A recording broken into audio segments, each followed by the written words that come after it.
Қазақстан полициясы күні қарсаңында ішкі істер органдарының құрметті ардагері полиция полковнигі Серікбол Қуатбайұлын еске алуға арналған тағылымды кеш өтіп, сырдың санлақ Серікболы кітабының тұсаукесері ұйымдастырылды. Іс-шараға полиция департаментінің басшылығы, ардагерлер, жеке құрам, марқұмның туған туыстары мен әріптестер қатысты.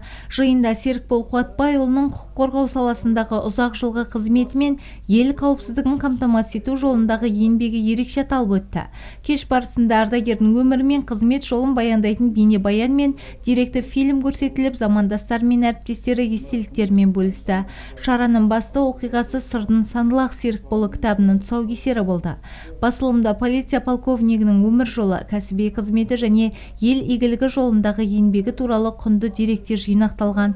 Сондай-ақ ардагерлер қозғалысының дамуына үлес қосқан бірқатар сала өкілдері марапатталды.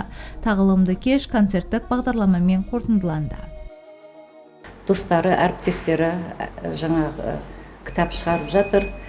Оның ішінде Абенов Қанатқа ризашылығым білдірем, Жарас Оспановқа жолдас ретінде, аға ретінде,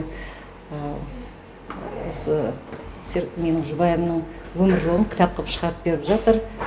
Көп рахмет айтамын. Енді ішкі істер саласына өмір бойын арнап, құрметті ардагер ретінде және де осы өмірдің соңына дейін қызметте болған жұбайымды мен жұбай ретінде отбасының қамқор әке екенін, ардақты жолдас болып маған және де туған туысқа, қасындағы достарына адал болды, өзінің таңдаған мамандығына иесі болды.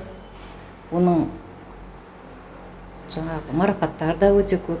Оның жасаған еңбектері осы жастарға тәрбие болады деп ойлаймын. Кітабы жарық көріп жатыр. Құтты болсын тұсаукесері. Барлықтарын мейраммен құттықтаймын.